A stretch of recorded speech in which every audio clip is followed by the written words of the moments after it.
Greetings, and thank you for tuning in to Top Notch TV.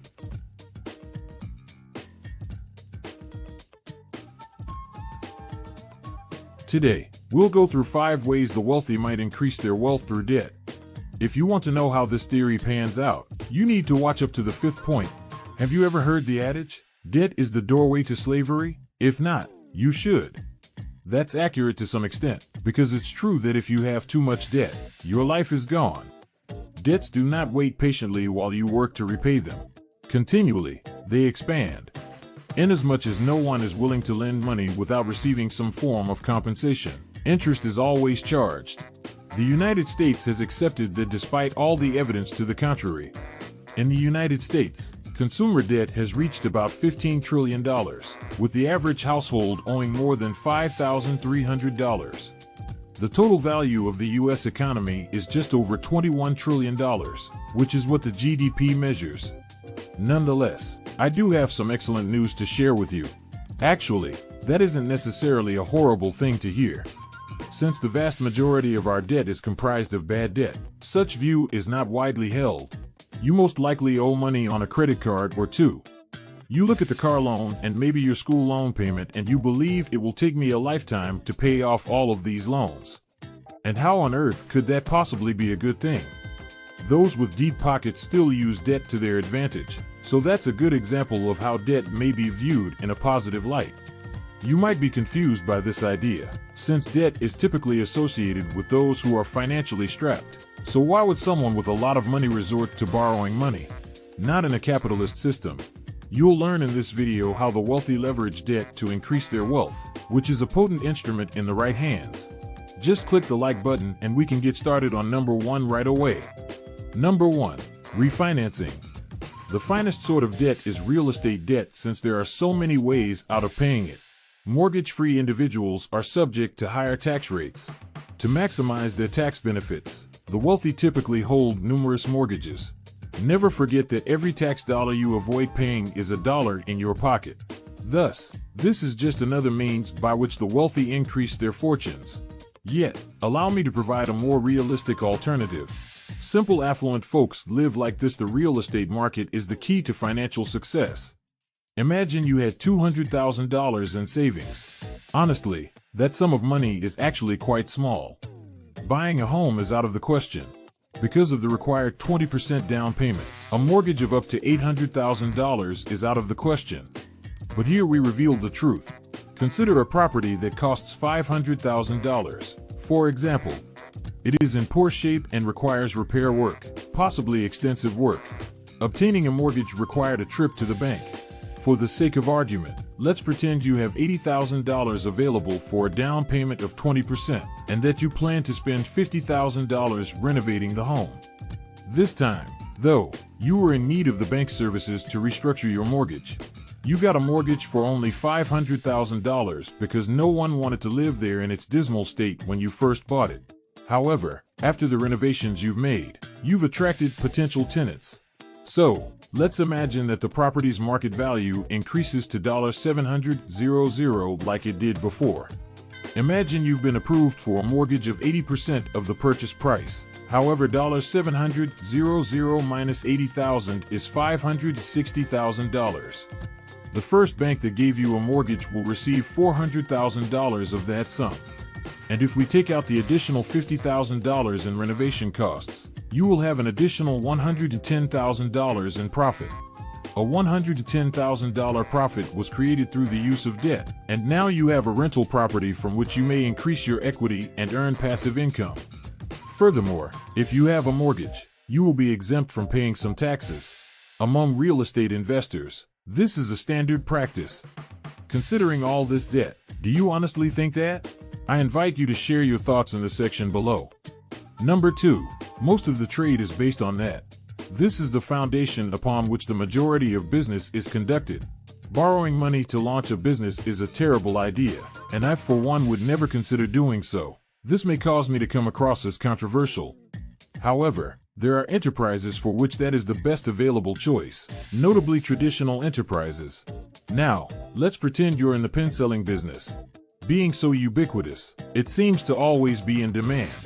The best option is to take a flight to China and investigate whether or not there is a factory there that makes pens like the ones you want to buy. You'd order a container's worth of pens, have them shipped to the United States, and then hand them out to customers there. These days, though, you can do it all from the comfort of your own home with the help of sites like Alibaba, unless you're dealing with a very complex goods. Now, here's the catch. No upfront cash investment is required to get the goods. In the past 50 years, China has transformed into the world's preeminent producer of nearly every good and service imaginable. Thousands of factories throughout the world produce goods around the clock. Most manufacturing facilities would gladly lend you their items to increase your sales, with the understanding that you will pay them back at a later date. You'll need to earn their trust before they'll loan to you, though. However, that's the way things have been done for the previous half-century. The client would pay the plant and get access to additional inventory when the product had been successfully sold in the United States or elsewhere. Simply put, you're telling the manufacturer that you have the production know-how and would like my assistance in selling the product. To the extent that I can sell it for more than this, the difference will be my profit. When will this plan's results become apparent? Is that the case? To avoid using your own funds here. Indeed, this is why the ability to sell is so valuable. Number 3. Forex. Trading currencies on the foreign exchange, or Forex, market. As a result, international trade is facilitated. In China, the US dollar is accepted. To pay your staff, for instance in China, you'll need to purchase Chinese yen. As a result, there is a market where anyone or any business may come and buy foreign currencies, and these currencies fluctuate based on a number of things. For instance, if the Federal Reserve increases interest rates, the amount of dollars available on the market will be reduced, hence increasing the value of the US dollar relative to other currencies. So, you may make a lot of money in this market if you can foresee which currencies will appreciate or depreciate. With contrast to other markets, however, in Forex you can borrow an additional $100 for every dollar you invest. To put it another way, if you invest $1,000, you can maintain a $100,000 stake. Even if you only finish up with a 1% profit, that's a ton of money. Number 3. Hedge funds. To put it bluntly, hedge funds are controversial investments used by the wealthy to increase their wealth. Normal mortals like you and me. The money we toil so hard to earn is invested with the expectation that it will increase in value thanks to our best efforts to foresee which firms will experience growth. Conversely, hedge funds frequently employ the opposite approach. As it was before, they attempt to profit off the decline and eventual bankruptcy of various businesses. In spite of this, the instance of GameStop demonstrates how the internet may provide a problem to hedge funds and cause them to lose nearly $13 billion. To answer your question, hedge funds generate income through the use of debt. Let's imagine you believe a stock like Facebook's will fall next week because you know that Apple, the maker of the most popular smartphone, will announce that it will no longer allow apps to track you like Facebook or Instagram to watch your online activities and will instead prioritize user privacy. The results of which are disastrous for Facebook's bottom line. Now imagine you want to make $100 quickly by borrowing one share of Facebook stock from your broker and selling it on the open market. Congrats! Even after you paid off your broker with $100, you still owe them one Facebook stock. Hypothetically, let's say that next week the price of Facebook shares drops to $70 and you're right. Put that $100 towards if you want to make some money off of Facebook's recent price decline.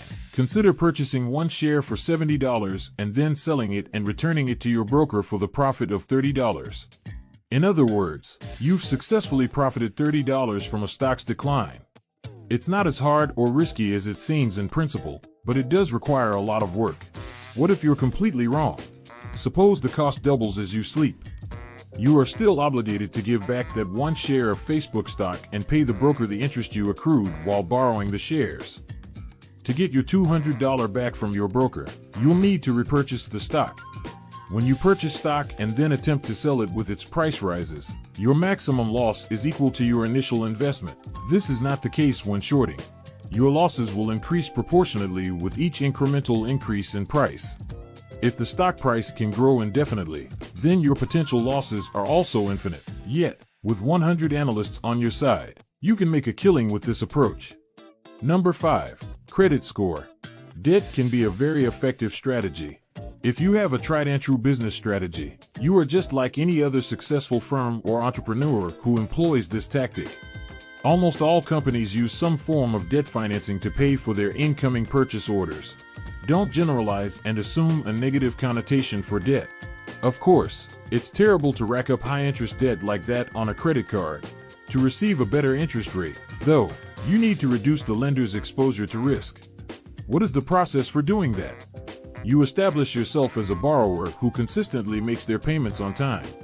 Millions, if not billions, of cash just sitting in banks ready to be borrowed. Further, if there is no actual cash on hand, banks may always print some. Anyway, if you liked this video, click the thumbs up button. Subscribe and enable notifications if this is your first time visiting. You've found the channel where you can get all the information you need regarding tips that will change your life. I appreciate you taking the time to watch, and I'll see you in the next one.